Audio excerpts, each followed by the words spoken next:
इस देश के निर्माताओं, आज हम लोग शिक्षक भर्ती लिखित परीक्षा की एक महत्वपूर्ण सीरीज, जहां पे आपके सामान्य अध्ययन, विविध, समसामयिकी, रीजनिंग और गणितीय प्रक्रियाओं के जो महत्वपूर्ण सवाल हैं, जहां से आपके भर्ती परीक्षा में सीधे पूछे जाते हैं, चाहे सामान्य विज्ञान का सवाल हो, चाहे विविध का सवाल हो, उत्तर प्रदेश स्पेशल का सवाल हो, वे ऐसे प्रश्नों की सीरीज है जहां से आपके भर्ती परीक्षा में बार बार पूछे जाते हैं। उन प्रश्नों की एक ऐसी सदाबहार एवरग्रीन प्रश्न है जहां से पढ़ने के बाद आप सिलेक्शन के बहुत नजदीक हो जाएंगे। लेकिन इस वीडियो के अंत तक बने रहने के लिए आप कॉपी कलम लेकर बने रहेगा, क्योंकि बहुत सारे तथ्य आपको ऐसे मिलेंगे जिन्हें आपको नोट करना पड़ेगा। क्योंकि रेस के घोड़े हमेशा रेस में अच्छे लगते हैं, खेत में नहीं। क्योंकि अब की बार एक सीट हमारा। वीडियो थोड़ी सी बड़ी होगी, लेकिन आपके सिलेक्शन के लिए, आपके सिलेक्शन से बढ़कर नहीं होगी। यकीन मानिए, इस वीडियो के अगर 15 मिनट तक आप रुक गए तो इस वीडियो को अंत तक जरूर देखेंगे, क्योंकि आप एक ऐसे भावी अध्यापक या अध्यापिका है जिनका एक सपना है अपने माँ बाप का सपना पूरा करना, समाज में एक बेहतर शिक्षक और अध्यापक अध्यापिका की भूमिका निभाना। चलिए चलते हैं, क्योंकि आपको यह सिद्ध करना है, यह साबित करना है, आपने 2 वर्षीय प्रशिक्षण लिया है, उसके बदले, उसके प्रत्युत्तर में अपने माँ बाप, अपने अभिभावक को उनके कदमों में इस सरकारी नौकरी दी है। तो पहला सवाल आपके डिस्प्ले पर दिख रहा होगा, हड़प्पा संस्कृति। जी हाँ, ये प्राचीन इतिहास का सवाल है। किस प्रकार की मोहरें सर्वाधिक लोकप्रिय थी?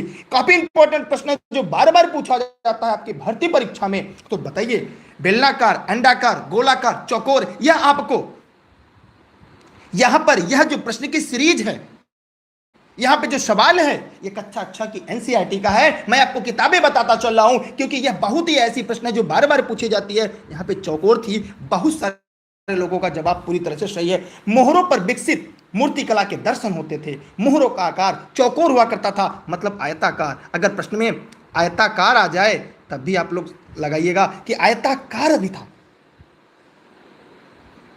ठीक है, कैसा था?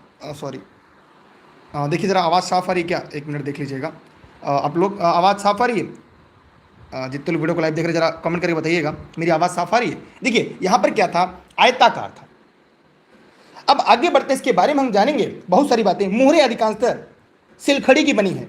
लोथड़ व देसलमपुर में तांबे की मोहरें मिली। एक प्रश्न पूछा जाता है कि तांबे की मोहरें कहां पर मिली थी? तो जी हां मेरे प्यारे शिक्षक साथियों, इस देश के निर्माताओं, यहां पे मोहरें, अगर तांबे की मोहर पूछ ले तो लोथड़ में लिखी थी। लिख लीजिएगा, अगर आप कॉपी कलम लेकर बैठे हो, लोथड़ में तांबे की मोहर मिली थी। ये था है मेरा लोथड़। और कहां पे? देसलपुर में। कहां पे? देसलपुर में। यहाँ पे तांबे की मोहरें मिलती। आगे चलते हैं, स्याद्वाद का सिद्धांत क्या है? जी हाँ मेरे प्यारे शिक्षक साथियों, आपको जल्दी से कमेंट सेक्शन में बताना है ये स्याद्वाद का सिद्धांत क्या है। आपको वीडियो को शेयर करने के लिए कहना पड़ रहा है। अरे धन्य है आप इस देश के भावी अध्यापक अध्यापिकाओं, एक आप ऐसे गुरु बनने जा रहे हैं जिनका एकमात्र उद्देश्य होता है ज्ञान का प्रसार करना। तो आज ज्ञान का प्रसार करिए, लोगों तक पहुंचाइए। हम श्यामवाद की जो सिद्धांत है, यह किसने दिया था? ये जैन धर्म से है। जी हाँ, लोकायत धर्म, शैव धर्म, शैन धर्म, वैष्णव धर्म। तो जहां पे जो महावीर स्वामी, ये 24वें तीर्थंकर थे। 24वें तीर्थंकर पहले कौन थे? कमेंट करके बताइएगा। 23वें कौन थे? कमेंट करके बताइएगा। 24वें महावीर स्वामी थे। इन्होंने वेदों की अपौरुषेयता स्वीकार करने से इंकार कर दिया, धार्मिक सामाजिक रूढ़ियों पाखंडों का विरोध किया। इन्होंने आत्मवादियों तथा नास्तिकों के एकांतिक मतों को छोड़कर बीच का मार्ग अपनाया, जिसे क्या कहते हैं? अनेकतावाद कहते हैं। इसी को एक नाम से और जानते हैं, अनेकतावाद। अगर प्रश्न में आ जाए कि अनेकतावाद क्या है तो घबराइएगा नहीं। आपको याद करिएगा कि दुर्गेश सर ने जीएस की वो सीरीज पढ़ाई थी जो सीधा आपकी भर्ती परीक्षा में सामने आया है। बस शब्दों से मत घबराइएगा, सिलेक्शन से कोई माई कलाल आपको नहीं रोक पाएगा। स्याद्वाद को सप्तभंगी नय के नाम से भी जाना जाता है। इसे एक नाम से और जाना जाता है, उसका नाम है सप्तभंगी नय। लिख लीजिएगा, सप्तभंगी नय के नाम से भी जाना जाता है। सोच लीजिए, यह ज्ञान की सापेक्षता का सिद्धांत है। जी हाँ, यह ज्ञान के सापेक्षता का सिद्धांत के नाम से भी जाना जाता है। स्क्रीनशॉट ले लीजिएगा। हम बढ़ते हैं एक और अगले प्रश्न की तरफ, क्योंकि अब की बार एक सीट हमार। जी हाँ, कहने से नहीं, साबित करना होगा, मेहनत करके साबित करना होगा। जी हाँ, अकबर के साम्राज्य में कुल कितने सूबे थे? रट लीजिएगा, सिलेक्शन वाले प्रश्न है, क्योंकि जब तक तोड़ेंगे नहीं तब तक छोड़ेंगे नहीं। अब की बार एक सीट हमार। जल्दी से बताइए, फटाफट कमेंट करके बताइए। इतना धीरे अगर आप बताएंगे तब तो हो चुका। कैसे सिलेक्शन लेंगे मालिक? देखिए, यहाँ पे अगर हम देंगे तो 15 प्रश्न का सही जवाब होगा। प्रशासन की सुविधा के लिए अकबर ने लगभग 1580 नियर अबाउट 1580 में 24वें वर्ष में संपूर्ण साम्राज्य को पहले 12 भाग में विभक्त किया। कितने? 12 भाग में। 1580 में पहले 12 भाग में विभक्त किया। अगर उनका नाम लिखना चाहे तो लिख लीजिएगा, लेकिन बाद में इस प्रकार अकबर क्या करता है, दक्षिण की विजय करता है। उसके बाद खानदेश, बरार, अहमदनगर, इसमें 3 जोड़ देता है, तब इसकी संख्या हो जाती है 15। दक्षिण विजय के बाद इनकी जो संख्या होती है वो कितनी होती है? ठीक है, यहां पर क्या है? 15। जी हाँ, बहुत बहुत धन्यवाद आप सभी का, आपका सपोर्ट के लिए, क्योंकि आपकी वजह से हम हैं और आप अपनी मेहनत की वजह से हैं। अगला सवाल है, पहली बार भारतवर्ष की औसत प्रति व्यक्ति आय का सांख्यिकीय अनुमान करने वाला कौन? मतलब एक लाइन में अगर हम कहते हैं कि पहली बार पर कैपिटल इनकम, जी हाँ, इसको अंग्रेजी में कहेंगे पर कैपिटल इनकम, मतलब एक लाइन में अगर कहें पहली बार प्रति व्यक्ति आय का आकलन करने वाला वो भारत का कौन सा ऐसा व्यक्ति था? मेरे प्यारे शिक्षक साथियों, इस देश के निर्माताओं पहली बार 1868 में, जी हाँ 1868 में, इन्हें और किस नामों से जाना जाता है? दादा भाई नेहरू। रट लीजिएगा, याद कर लीजिएगा, क्योंकि यह ऐसे सवाल हैं जो परीक्षा में सीधे सीधे पूछे जाते हैं। जी हाँ, दादा भाई।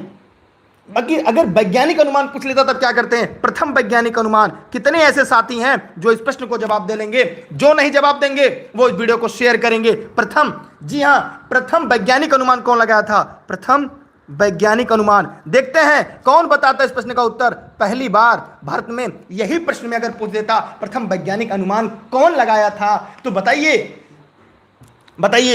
B.K.R. राव। रट लीजिएगा, किताबों में नहीं मिलेगा ये इलनी बुद्ध दुर्गेश के अलावा, रट लीजिएगा। जी हाँ मेरे प्यारे शिक्षक साथियों, सबसे पहले दादा भाई नौरोजी ने लगाया था, उसके बाद विलियम डिग्बी ने लगाया था, फिंडले सिराज ने लगाया था, शाह खंबर ने, फिर BKRV राव ने लगाया था 1925-29 में, मतलब 1925 से लेकर 29, ये वैज्ञानिक मेथड थी।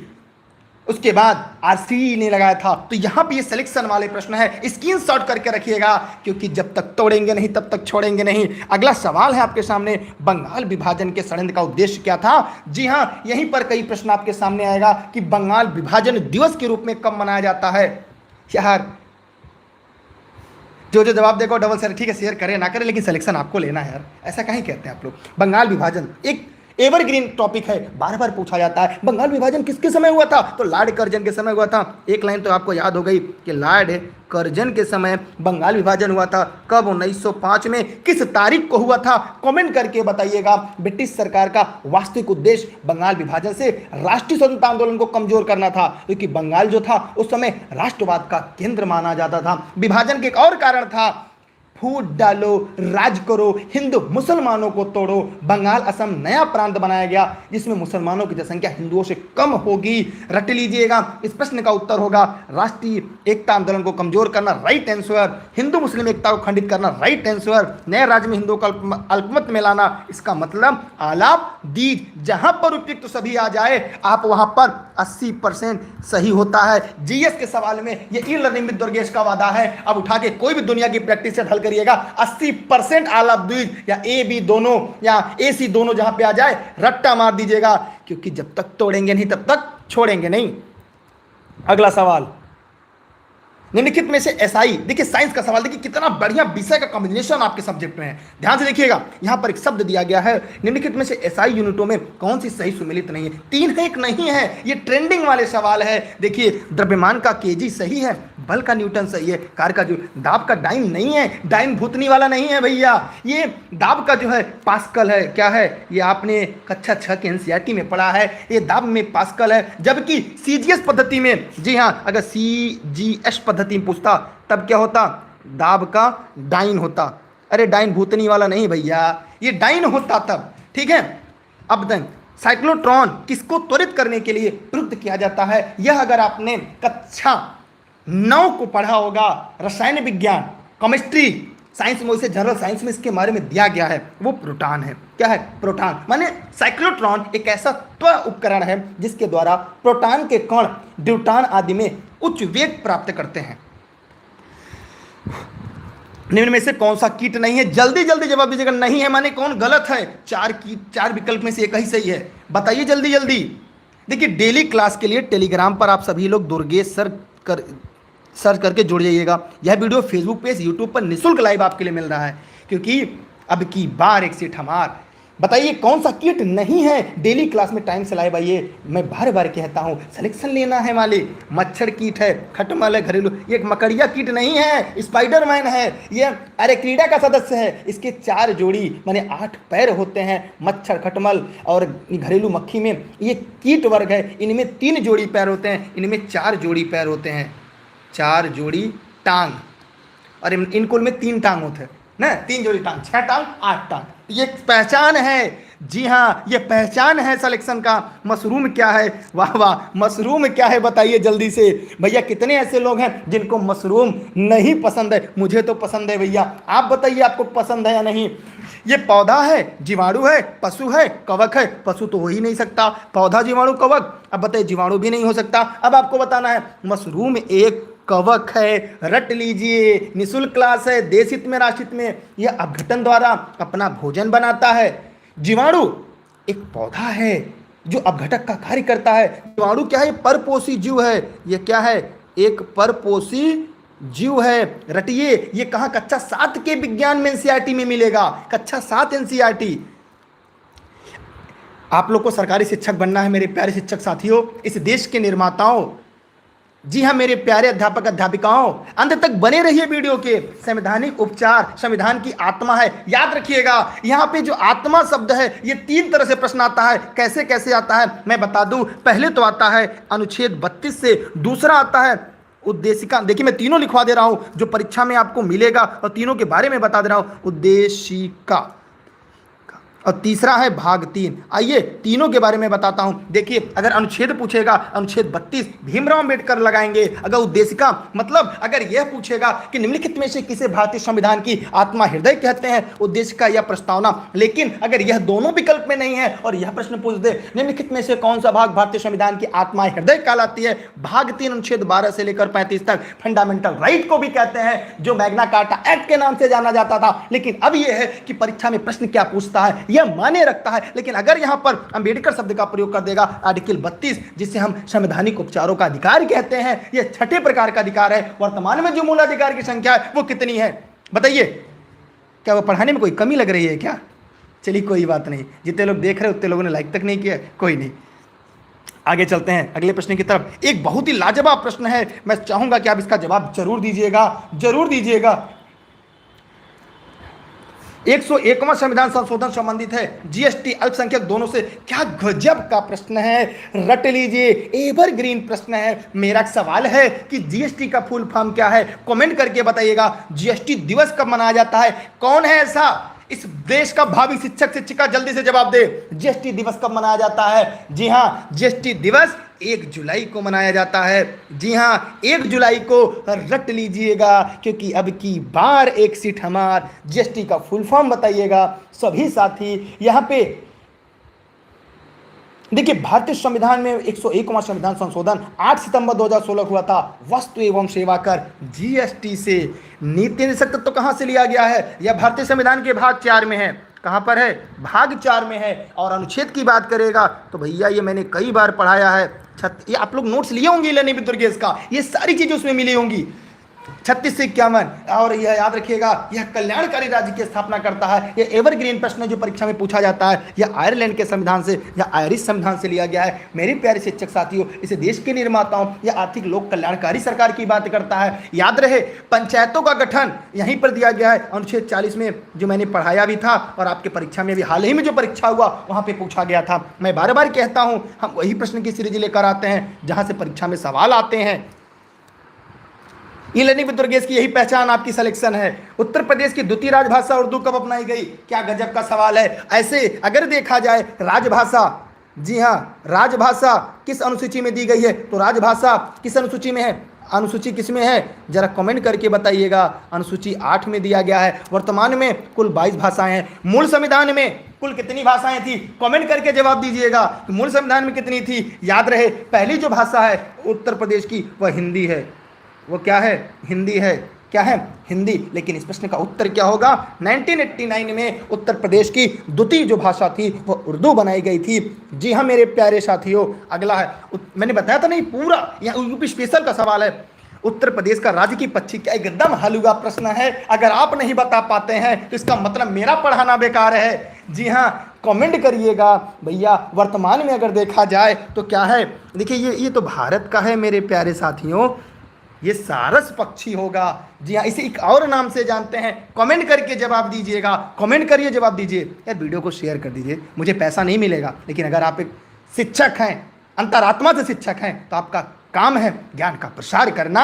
आगे बढ़ते हैं अगले प्रश्न की तरफ। वह ग्रह जिसके पास कोई उपग्रह नहीं है। अरे वाह, क्या सवाल है। हमारे पूरे सौर मंडल में बुध और शुक्र माने दो ऐसे ग्रह हैं जिनके पास कोई भी नेचुरल सैटेलाइट नहीं है, कोई भी प्राकृतिक उपग्रह नहीं है। तो रट लीजिएगा, रट लीजिए, क्योंकि सिलेक्शन आपको लेना है, सरकारी शिक्षक बनना है। भारत में झरसुंगुड़ा खान कहाँ प्रसिद्ध है, किसके लिए प्रसिद्ध है। कितना सरल सवाल है। तो ये लोहे के लिए है। क्या गजब का सवाल है। जी हाँ, लोहे के लिए।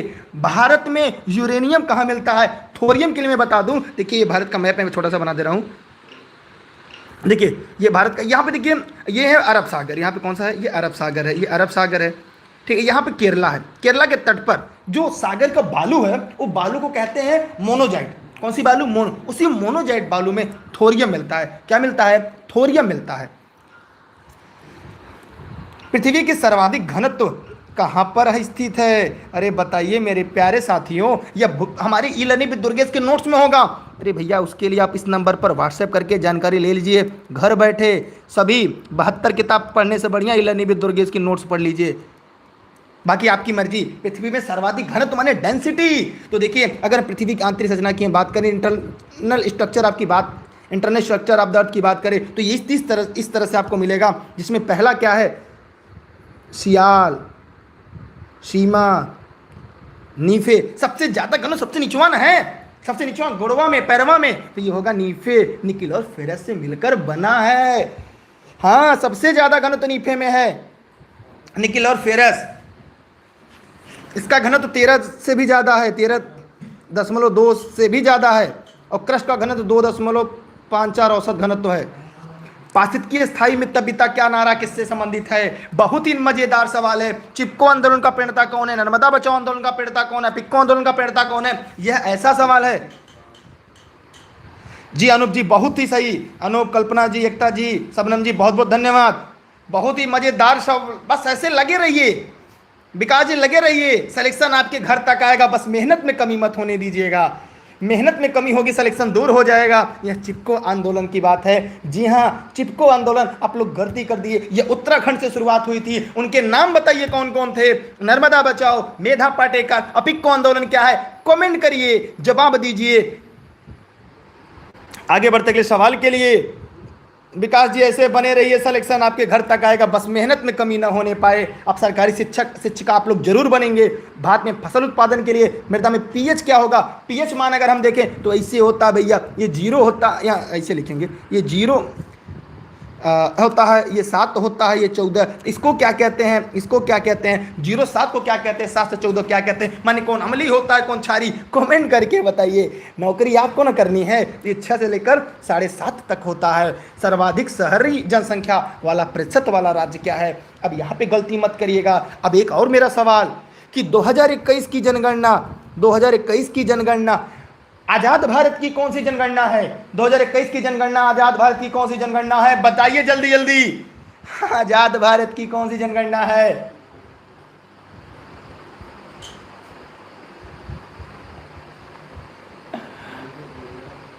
अरे 8वीं जनगणना है भैया, आजाद भारत की 8वीं और ऐसे 16वीं। रट लीजिए, सिलेक्शन लेना है, नौकरी सरकारी करनी है। बताइए, जवाब दीजिए। ये होगा मिजोरम। मिजोरम, मिजोरम इसका राइट आंसर है। नाबार्ड, मैं तो पहला सवाल मेरा आपसे यही होगा, नाबार्ड का फुल फॉर्म।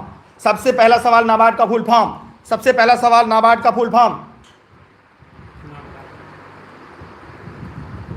नाबार्ड का फुल फॉर्म बोल के टाइप करिए जल्दी से। National bank of agriculture and rural development. कब, ये सवाल अभी हाल ही परीक्षा में पूछा था, 1982। ये मैंने पढ़ाया है भैया इकोनॉमिक्स वाली सीरीज में, जाके देखिए। तो पहले विजिट तो करिए, ई लर्निंग विद दुर्गेश का ऐप तो डाउनलोड करिए। आप सभी लोग, जितने लोग वीडियो को देख रहे हैं, ई लर्निंग विद दुर्गेश का ऐप जरूर डाउनलोड करें। National bank of agriculture and rural development, या कृषि और ग्रामीण विकास, हम बोल रहे थे माइक चालू था, ले लिया, ठीक है, यह कृषि और ग्रामीण विकास पर ऋण देने के लिए स्थापित किया गया था। इसलिए इस प्रश्न का उत्तर सी होगा। कब किया गया था, तारीख भी तो बताना है आपको। कमेंट करिए, हम ही बताएंगे का सब। सिलेक्शन आपको लेना है, नौकरी आपको न करनी है। अगला सवाल, लेखानुदान संघ सरकार माने केंद्र सरकार को अनुमति प्रदान करता है कहाँ पे, सभी लोग बताइएगा कमेंट करके।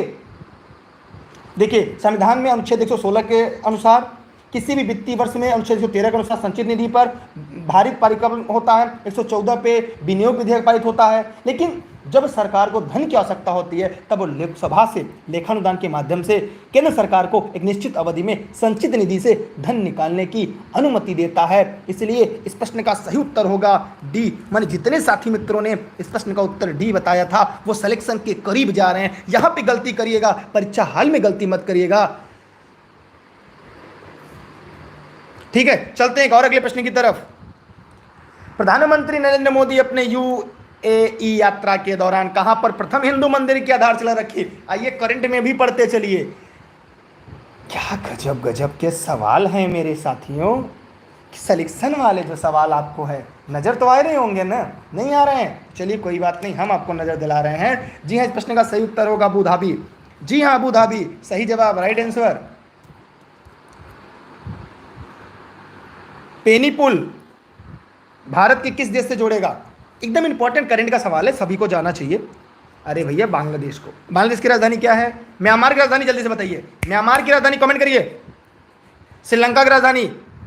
कितने ऐसे शिक्षक हैं इस देश के जो बताएंगे श्रीलंका की राजधानी? तुरंत बताइए। श्रीलंका की नई राजधानी, श्रीलंका की नई राजधानी, श्रीलंका की नई राजधानी बताइए फटाफट।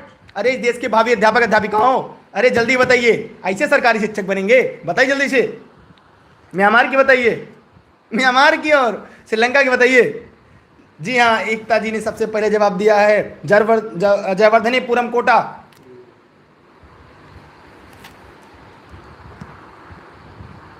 अगला सवाल आपके सामने है। अंतरराष्ट्रीय न्यायालय में चुने गए भारत के न्यायाधीश दलबीर भंडारी का कार्यकाल होगा। क्या गजब गजब के सवाल हैं, रट्टा मारिए 2027 तक। अब मैं आपसे पूछूं, chief justice of India Bharat में कौन है? 2020 फोर्ब्स द्वारा 10 सबसे अमीर भारतीयों में शामिल नहीं है, 3 है, 1 नहीं है, बताइए। उदय कोटक, लक्ष्मी मित्तल, हिंदुजा ब्रदर, दिवोदास पुरनवाल नहीं, मतलब जो गलत है वही सही है, क्योंकि मैंने बताया है नई वाले सवाल आजकल बड़ा ट्रेंडिंग में है, बड़ा परेशान करते हैं, क्योंकि सिलेक्शन इन्हीं से मिलना है आपको। चलते हैं और अगले प्रश्न की तरफ। अरे बाप रे, तो गणित आगे कितने लोगों को गणित से डर लगता है? मेरी क्लास पढ़िए, गणित से डर भाग जाएगा। देखिए यहाँ पे ध्यान दीजिए, ये एकदम कैसे तोड़ेंगे, देखिए कैसे तोड़ते हैं हम लोग। देखिए ये कोष्टक के बाहर होगा, चिन्ह बदल जाएगा, हम नीचे से लिखते जा रहे हैं। देखिए बाहर यहाँ माइनस है, तो यहाँ पे देखिए जेड प्लस वाई प्लस ये यक्स हो जाएगा माइनस यक्स, फिर यहाँ क्या हो जाएगा जेड, ये कोष्टक बंद हो गया, फिर माइनस वाई है, फिर कोष्टक बंद, फिर यहाँ पे माइनस यक्स है। इस कोष्टक भी तोड़ेंगे तो यक्स माइनस, यहाँ पे वाई है तो वाई के बाद minus Z plus X plus Y minus Z. यहाँ भी कोष्टक तोड़ेंगे, यक्स है minus Y plus Z plus X है तो माइनस यक्स, ये यहाँ पे माइनस जेड माइनस वाई होगा ना, ये वाई था माइनस वाई ना, ये प्लस था ना, ये प्लस था, ये माइनस वाई होगा। एक मिनट रुकते हैं, दिखते हैं। ये प्लस जेड हुआ, ये प्लस वाई हुआ, ये माइनस एक्स हुआ, फिर ये जेड हो गया। फिर हम नीचे आते हैं, ये जेड यहाँ पे, अच्छा रुकिए, यहाँ मैंने गलती किया, यहाँ पे जेड प्लस हुआ, रुक जाइए एक मिनट रुकिए, एक गलती हुई और गलती हो गया। हाँ लड्डू एकदम सही जवाब, लड्डू ही आएगा। देखिए यहाँ पे एक्स हो गया। अब हम देखिए इसको भी तोड़ रहे हैं। अब हमने क्या किया, ये एक्स हो गया माइनस, ये वाई हो गया, ये माइनस, अच्छा माइनस वाई, अच्छा माइनस जेड है प्लस यक्स है माइनस वाई है माइनस जेड है। अब देखिए यक्स हो गया माइनस वाई है तो ये प्लस वाई है तो माइनस वाई प्लस जेड। हाँ कुछ गलती हो रही है क्या जी?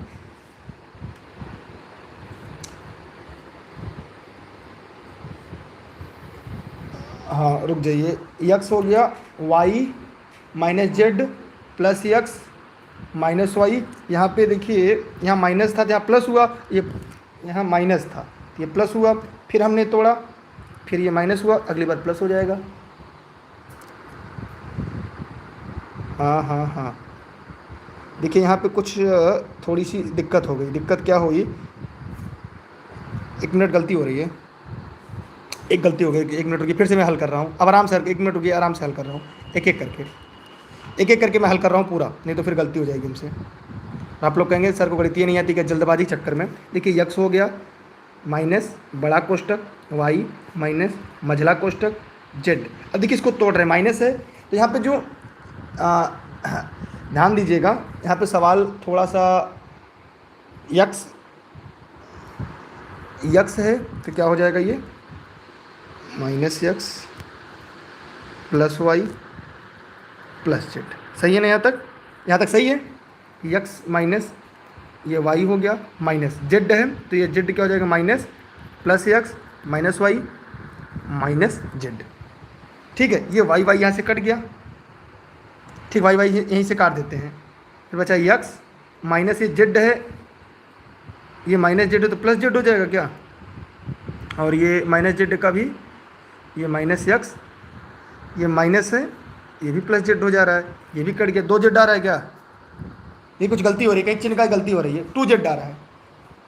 ठीक है, टू जेड आ रहा है यहाँ पे, देखते हैं बाद में क्या होगा, शायद यहाँ पे जीरो आ गया, कहीं कुछ गड़बड़ी हो गई है सवाल में, हम आगे लास्ट में सॉल्व करेंगे, समय बड़ा कीमती है। अगला सवाल कह रहा है यदि 5, 10, 15 था यक्स का औसत 20 है तो यक्स का मान क्या होता है। देखिए यक्स इसका फॉर्मूला है कुल पदों की योग बटे कुल पदों की संख्या।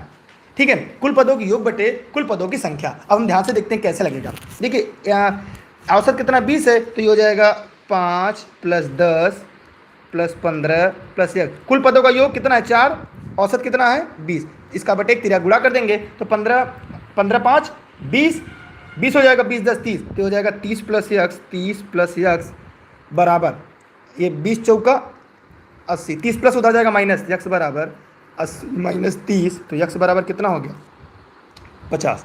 यक्स बराबर कितना हो गया 50। इसका उत्तर क्या होगा 50। सबका सही है, जरा कमेंट करके देखिए इसका सबका सही है ना।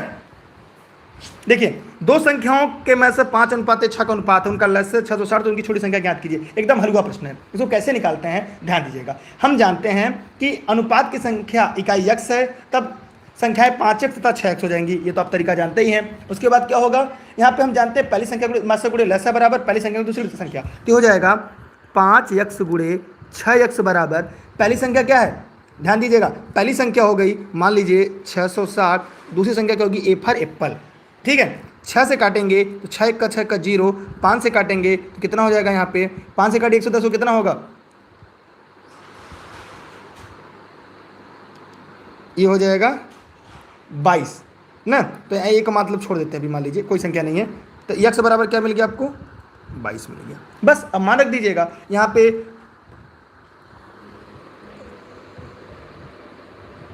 ठीक है ध्यान दीजिएगा। अब 5x है तो 22 गुणे 5 ये हो जाएगा 110, दूसरा 22 गुणे 6 क्या होगा 132, ये हो जाएगा 132। तो एक संख्या 110 दूसरी 132, क्या पूछा छोटी संख्या 110, बड़ी संख्या 132, रट लीजिए सभी लोग। ठीक है, हम आगे बढ़े अगले प्रश्न की तरफ, स्क्रीनशॉट कर लीजिएगा। देखिए इसका तरीका क्या है कि माना संख्या 5x और 6x हो गई। हम एक पढ़े होंगे, आप लोग अगर ऑनलाइन क्लास पढ़ा होगा मेरे द्वारा गणित, तो मैं से गुणे लसा बराबर पहली संख्या गुणे दूसरी संख्या, यहाँ दोनों गुणजों का जो गुणनफल है वो 660 है। ध्यान दीजिएगा 660 दोनों गुणजों का गुणनफल दिया है। बस 5x गुणे x की वैल्यू 22 आ गई, मान रख दिया, उत्तर आ गया। यहाँ पे ध्यान दीजिएगा त्रिभुज का सवाल है, यहाँ पर ये बताना है कि त्रिभुज ABC में 120 अंश है, AB और BC बराबर है, यदि कोण BC का मान होगा क्या होगा बताइए। सभी लोग फटाफट कमेंट करिए, जितने लोग वीडियो को लाइव देख रहे हैं फटाफट कमेंट करिए कैसा लगेगा। देखिए ABC में अगर हम बात करें कोण 120 अंश है, AB और AC बराबर है, और AB AC बराबर है, कोण B और C बराबर है, तो हम जानते हैं कोण ABC बराबर 180 अंश होगा। ध्यान दीजिएगा यहाँ पे देखिए ये 120 अंश है और ये दोनों क्या होंगे 60-60 अंश होंगे, क्योंकि हमें जानते हैं कि त्रिभुज के तीनों तक कोणों का मान 180 अंश है, 180 है। 180 में से हम देखिए ये ए दोनों क्या है बराबर है, तो ये A हो जाएगा, ये A1 हो जाएगा, A दोनों है मान लीजिए, तो 180 अंश माइनस 120 अंश बराबर क्या हो जाएगा A + A, तो हो जाएगा 60 अंश बराबर 2A, तो A बराबर 2 से कट जाएगा 30 अंश, तो इसका मतलब क्या होगा 30 अंश 30 अंश। इतना सरल सवाल, ये गणित वाले इसको बड़ा बड़ा लगाते हैं, मारते हैं बुद्धि का बुद्धा बना देते हैं, मतलब बुद्धि को स्त्रीलिंग पुल्लिंग में करते हैं। वो बुद्धा मतलब वो मत समझ लीजिएगा कि भगवान की बात है, अन्यथा मत लीजिएगा। मतलब गणित वाले वाई एक्स वाई जेड पता नहीं क्या है भाई, त्रिभुज के तीनों अंतः कोणों का मान जब 180 अंश होगा, ठीक है, ए बी और बी सी बराबर है, ए बी और बी सी बराबर है, माने आपस में कोण भी बराबर होगा, तो भैया तीनों अंतः कोणों के कितना होता है 180 अंश, 180 माने 120 अंश बराबर 60 अंश, दोनों को बराबर बांट दीजिए आधी आधी रोटी, तो 30 अंश। और पता नहीं गणित वाले घुमा घुमा एक्स वाई जेड करके। भारत का पहला गवर्नर जनरल, एकदम हलवा वाला प्रश्न है, सिलेक्शन वाले प्रश्न है। यार सवाल बताइए, आप लोग वीडियो शेयर नहीं कर रहे हैं। देखिए यहाँ पर क्या होगा, लॉर्ड विलियम बेटिक 1833 के चार्टर एक्ट जो था 1833 में, ध्यान दीजिएगा 1833 में चार्टर एक्ट के द्वारा भारत का जो प्रशासन था केंद्रीकृत किया गया और भारत के गवर्नर जनरल को भारत का गवर्नर जनरल बना दिया गया। 1833 में लॉर्ड विलियम बेटिक को भारत का पहला गवर्नर जनरल बनाया गया था। अब बताइए, Lord Hasting, Lord Canning, Lord Curzon, एक वीडियो मैंने बनाया है पूरे वायसराय के बारे में, एक बार वीडियो को जरूर विजिट करिएगा, सिलेक्शन अगर लेना है तब। अगला, प्रायद्वीप की भारत का सबसे दक्षिणतम बिंदु कन्याकुमारी स्थित है। अब ये सवाल मैंने कई बार पढ़ाया, अगर आप ई-लर्निंग विद दुर्गेश पर हमारी क्लास पढ़ रहे होंगे, इस प्रश्न का कोई गलती नहीं करेगा। मैं यहाँ पे दो तरह से सवाल को समझाऊंगा, क्योंकि रेस के घोड़े हमेशा रेस में अच्छे लगते हैं, खेत में नहीं, और आप तो पहले से ही रेस के घोड़े हैं। माना ये हमारा भारत है, काम चलो मैंने भारत बना दिया, ठीक है। अब मैं यहाँ पे दोबारा बना रहा हूँ, ये 0 डिग्री हो गया, माना भारत कहीं यहीं पे है,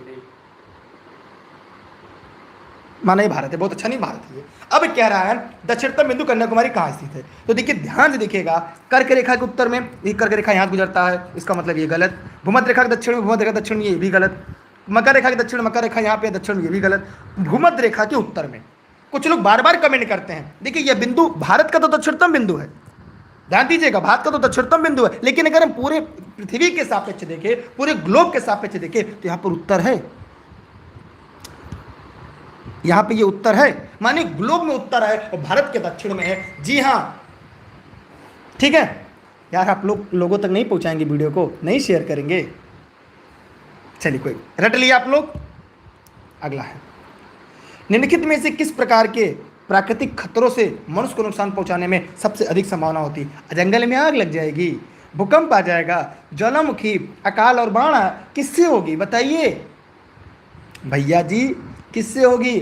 मानव पर्यावरण का। ध्यान दीजिएगा, यहाँ पर मानव पर्यावरण का सबसे बड़ा शत्रु है कौन? मनई। कौन सा मनई? आपको नहीं, हम जैसे मनई, ये सबसे बड़े शत्रु हैं, ये मानव पर्यावरण सबसे बड़े शत्रु हैं। इनके क्रियाकलाप द्वारा पर्यावरण में प्रतिकूल परिवर्तन को प्रदूषण कहते हैं। मनुष्य के द्वारा किए गए प्राकृतिक दोहन से अत्यधिक प्राकृतिक खतरा उत्पन्न होता है, उससे अत्यधिक नुकसान होता है। अकाल और बाढ़ की बात करेंगे, जी हाँ, ये ज्वालामुखी प्राकृतिक है, भूकंप प्राकृतिक है। ध्यान दीजिएगा, मनुष्य को नुकसान सबसे अधिक संभावना होती है प्राकृतिक खतरों से मनुष्य को। बताइए सभी लोग, समझ में आए इसका? ये अकाल और बाढ़ ये मनुष्य के द्वारा ही उत्पन्न, मैंने मनुष्य के द्वारा क्रिया प्रतिक्रिया के दौरान ही अकाल और बाढ़ आता है। ज्वालामुखी किसी भी निश्चित भूभाग पर रहते हैं, ज्वालामुखी किसी निश्चित भूभाग पर रहती है, लेकिन अकाल और बाढ़ आपने देखा होगा ये दोनों सबसे ज़्यादा खतरनाक है। 20 क्या डी। अगला सवाल आपका, किस संविधान संशोधन में संपूर्ण समृद्धता संपन्न लोकतंत्रात्मक गणराज्य, मतलब आपको देश का याद होगी, हम भारत के लोग भारत को संपूर्ण प्रबुद्ध संपन्न समाजवादी पन्ने पर लोकतंत्रात्मक गणराज्य समझता है, सामाजिक आर्थिक राजनीतिक न्याय विचार, मतलब आपने अगर देश का पूरा पढ़ा होगा तो उसको कब इसमें संपूर्ण प्रभुसत्ता संपन्न समाजवादी पदनिरपेक्ष लोकतंत्र गणराज्य पढ़ा जाने लगा, मतलब 3 शब्द को कब जोड़ा गया? तो ये था 42वां संविधान संशोधन 1976, जिसे मिनी कॉन्स्टिट्यूशन के नाम से जाना जाता है। समाजवादी, पदनिरपेक्ष, लोकतंत्रात्मक 3 नए शब्दों को यहाँ पर, मतलब अखंडता, समाजवादी, पदनिरपेक्ष, अखंडता शब्द को जोड़ा गया था। इसको याद करिएगा, हम भारत के लोग भारत को एक संपूर्ण प्रभुत्व संपन्न समाजवादी पदनिरपेक्ष लोकतंत्रात्मक गणराज्य बनाने के लिए इसके, ठीक है, याद करिएगा आप लोग। हाँ, रट लीजिए एक सवाल। अगला है, किस शोध संस्थान द्वारा यह घोषणा की गई थी कि विश्व का सबसे बड़ा चुंबक 50,000 टन वजनी बना रहा था? अरे कौन था भैया? वो था भारतीय अंतरिक्ष शोध संस्थान। ठीक है, क्लियर? साहित्य का नोबेल 2020 के विजेता कौन थे बताइए जल्दी जल्दी कमेंट करके। सिलेक्शन लेना है, नौकरी करनी है, तो भैया जवाब भी तो देना पड़ेगा आपको, ऐसे नौकरी करेंगे बताइए? जल्दी जल्दी जवाब दीजिएगा। साहित्य का नोबेल, अरे बताइए। हाँ, इसे नहीं बताएंगे भैया। Louis glass. 2020 में नोबेल शांति के विजेता कौन है? अच्छा, किस वर्ष साहित्य का नोबेल नहीं दिया गया था? किस वर्ष साहित्य का नोबेल नहीं दिया गया था? याद करिए, जिन्होंने शिक्षक भर्ती परीक्षा 2019 दिया होगा उनको याद होगा। देखिए यहां पर क्या है, विश्व खाद्य कार्यक्रम, विश्व खाद्य कार्यक्रम, लुई ग्लास, रट लीजिए, रटने वाले सवाल हैं। देखिए नोबेल सवाल है, नोबेल शांति पुरस्कार संबंधित कथन सत्य है? बताइए। देखिए यह 1901 2020 तक 101 बार दिया गया, 21 को जोड़ लेंगे तब कितनी बार होगा बताइएगा। अब तक 107 व्यक्तियों और 28 संस्थानों को दिया जाएगा, सही बात। 19 बार किसी उपयुक्त नहीं पाया गया। इंटरनेशनल कमेटी रेड क्रॉस ने सर्वाधिक 3 बार पुरस्कार प्राप्त किया, मतलब ऑल ऑफ दीज उपयुक्त सभी। क्या गजब का आप लोग परफॉर्मेंस दिखा रहे हैं आज की सीरीज में। लगे रहिए, लगे रहिए, क्योंकि जब तक तोड़ेंगे नहीं तब तक छोड़ेंगे नहीं, सरकारी नौकरी लेकर रहेंगे। राष्ट्रीय स्वैच्छिक रक्तदान दिवस कब मनाया जाता है? एकदम हलुआ है। 1 दिसंबर को क्या मनाया जाता है? कमेंट करके बताइए, सभी लोग जानते हैं। यहाँ पर 1 अक्टूबर होगा, 1 अक्टूबर। 15 अक्टूबर क्या मनाया जाता है? जल्दी बताइएगा, इंपॉर्टेंट, रट लीजिए, आजकल का एवरग्रीन क्वेश्चन है। हाँ, विश्व world hand washing day. RBG 205 नवीन विकसित फसल है किसकी? चना की। ठीक, ढूंढते रह जाओगे तो सवाल आपको नहीं मिलेंगे। सौर प्रणाली में सबसे बड़ा प्राकृतिक उपग्रह है नेचुरल। अरे भैया ये बताइए, फोबोस और डोमोस तो किसका है? ये मंगल का है, चंद्रमा पृथ्वी का है, टाइटन शनि का है, लेकिन यहाँ पे इसका उत्तर होगा गैनीमेड। गैनीमेड किसका ऊपर सैटेलाइट है? Natural satellite. बताइए सभी लोग फटाफट कमेंट करके। देखिए क्लास संबंधित अगर कोई जानकारी चाहिए तो यहाँ पर एक नंबर है, वहाँ पे जानकारी लीजिए, सभी क्लासेज आपको उपलब्ध हो जाएंगी। देखिए मेरी क्लास निःशुल्क है, देशहित में राष्ट्रहित में एज ए गेस्ट के रूप में मैं निःशुल्क आप लोगों को पढ़ाता हूँ, जौनपुर जनपद के सिराजे हिंद में। ठीक है, सौर प्रणाली में गैनीमेड किसका है? जवाब दीजिएगा। मानव शरीर में सबसे बड़ी धमनी क्या है? क्या गजब का सवाल है, जल्दी जल्दी बताइए। है बृहस्पति का है गैनीमेड भैया। टाइटन किसका है? चंद्रमा का है। फोबोस डिमोस मंगल का है, चंद्रमा। अरे फुसफुस धमनी, महाधमनी, नाभिका धमनी, फुसफुस नाड़ी। भैया जी महाधमनी नाम से ही स्पष्ट है, सबसे बड़ा धमनी महाधमनी है, किसी का सवाल गलत नहीं हुआ। मानव शरीर में सबसे बड़ी धमनी महाधमनी होती है। अगला सवाल है आपके सामने, निम्नलिखित में कौन सी अंतरस्रावी ग्रंथि नहीं है? यार वीडियो को शेयर करिए, चाहे फेसबुक पे देख रहे हैं चाहे यूट्यूब पर, सभी लोग प्ले स्टोर से ई लर्निंग विद दुर्गेश का ऐप जरूर इंस्टॉल कर लेंगे, क्योंकि बाकी जो क्लास है वो आपको ऐप पर मेरी लाइव मिलती है। 7 बजे क्लास, 8 बजे क्लास, ये सारी क्लास है आपको कहाँ मिलेगी? ये सभी निःशुल्क क्लासेज आपको ऐप पे मिलेंगी, जहाँ पे गेस्ट के रूप में निःशुल्क मेरी क्लासेज हैं। देखिए यहाँ पर यकृत होगा, गल ग्रंथि है, डिब्बू ग्रंथि है, अग्नाशय, लेकिन यकृत नहीं है। यकृत मानव शरीर की सबसे बड़ी ग्रंथि है, जो उदर गुहा के ऊपरी भाग के दाहिनी ओर स्थित है।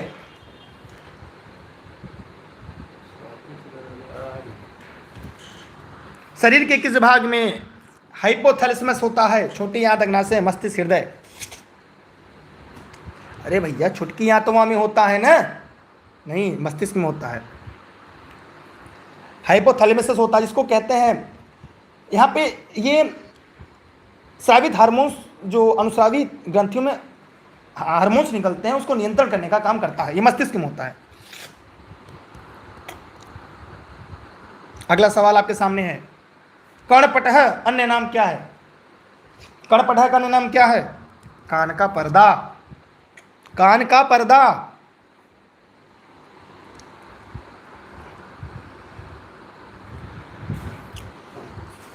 अगला, रक्त लौह की कमी को कहते हैं? क्या गजब का सवाल है, रक्त में लौह की कमी को क्या कहते हैं? ये रट लीजिए, ये एनसीईआरटी में है, ई लर्निंग विद दुर्गेश की नोट्स में है। अगर नोट्स पढ़ी होगी तो दिक्कत ही नहीं होगा सारे सवाल को। देखिए यह होगा एनीमिया। निकट दृष्टि दोष दूर करने के लिए किसका उपयोग किया जाता है? ये सारे मतलब सदाबहार प्रश्न मैं बार बार कहता हूं। निकट दृष्टि दोष करने के लिए अवतल लेंस। अब बाकी को आप समझ गए होंगे भाई, अवतल लेंस का उपयोग किया जाता है। निकट दृष्टि दोष का जो प्रतिबिंब रेटिना पर न बनकर रेटिना के आगे बनता है, मतलब रेटिना के आगे बनता है, याद रखिएगा। अनुवांशिकता के नियम की खोज किसने की थी? अनुवांशिकता के नियम की खोज किसने की थी? अनुवांशिकता के नियम की खोज किसने की थी? Gregor John Mendel, Charles Darwin, Karl Linnaeus, Lamarck. कौन थे? यार वीडियो को शुरू से टाइम से देखा करिए। बाकी संस्कृत क्लास चल रही है, अंग्रेजी की क्लास चल रही है, आपकी सीडीपी क्लास चल रही है, माने सरकारी शिक्षक बनाने सभी क्लासेज आपके लिए चल रही हैं। जीएस की सीरीज चल रही है, पर्यावरण, मैथमेटिक्स, इतने धुरंधर पढ़ा रहे, मतलब फिर भी लैमार्क है। अनुवांशिकता की इकाई क्या है? ये साइंस के सवाल हैं। अरे भैया, वंश प्ररूप जीन है, ये सदाबहार प्रश्न है, एवरग्रीन प्रश्न है। आज का आखिरी प्रश्न है, कोशिका झिल्ली पाई जाती है। इसी के साथ आज की सीरीज यहाँ पे समाप्त होगी। सभी लोग ऑनलाइन क्लास नोट संबंधी कोई जानकारी इस नंबर पर व्हाट्सएप करके जानकारी ले सकते हैं। बाकी क्लास की जितनी भी पीडीएफ नोट्स होती है उन सभी के लिए आप लोग टेलीग्राम ज्वाइन कर लीजिएगा। लेकिन साथ ही साथ प्ले स्टोर से ई लर्निंग विद दुर्गेश का ऐप जरूर डाउनलोड करिएगा, जरूर से डाउनलोड करिएगा। ये आपका जिम्मेदारी है आपकी, और अपने सभी साथियों को डाउनलोड कराइएगा। लेकिन अन्य निःशुल्क क्लास के लिए आप लोग टेलीग्राम में कैसे सर्च करेंगे? दुर्गेश सर। ये वीडियो आपके Facebook page e learning with Durgesh, YouTube channel e learning with Durgesh, Instagram, Twitter और ऐप पे उपलब्ध है। पूरी कोर्स उपलब्ध है, केवल सिलेक्शन लीजिए। मेरी निःशुल्क क्लास है, पढ़िए और देश में ये भविष्य में अपना योगदान दीजिए। देखिए यहाँ पर इस प्रश्न का जो सही उत्तर है ये है पादप व पशु कोशिका में दोनों। कोशिका झिल्ली कहाँ पाई जाती है? पादपों में पाई जाती है और पशु कोशिका दोनों में पाई जाती है। मतलब सभी लोगों ने एकदम सही बताया। कल की क्लास में कितने लोग रहेंगे? कितने ऐसे साथी हैं जो कल की क्लास में रहेंगे? संस्कृत गजब की चल रही है, एक बार पढ़कर तो देखिए। संस्कृत वाले संस्कृत पढ़ें, साइंस मैथमेटिक्स वाले साइंस मैथ पढ़ लें, जिनका सोशल है सोशल वाले सोशल पढ़ लें। मतलब अपने पर्यावरण, मतलब सभी सब्जेक्ट है। बस केवल आपको पढ़ना है, अपना बेस्ट देना है। क्योंकि रेस के घोड़े हमेशा रेस में अच्छे लगते हैं, खेत में नहीं। क्योंकि अब की बार एक सीट हमार ये कहने से नहीं होगा, ये सिलेक्शन लेने से होगा, अपना बेहतर देने से होगा, अपने माँ बाप का नाम रोशन करने से होगा। कल कितने लोग रहेंगे? जितने लोगों ने आज की क्लास को, वीडियो को लाइक किया है, शेयर किया है, उनका दिल से थैंक यू। आप अपना साथ यूं ही बनाए रखिएगा, आप साथ दीजिएगा, हम आपको सिलेक्शन देंगे। बस कभी मेहनत में कमी मत करिएगा, यकीन मानिए सफलता आपके कदमों में होगी। बहुत बहुत धन्यवाद। जय हिंद, जय भारत। करंट की स्पेशल सीरीज आपके लिए e learning with Durgesh app पे आ रही है। चलते हैं, बाय बाय। एवरग्रीन प्रश्न लेकर आते हैं डेली के डेली, वही जो परीक्षा में सीधे पूछ ले जाए। अब वीडियो को जो लास्ट में है स्टार्टिंग से देख लेंगे। Bye bye, thank you.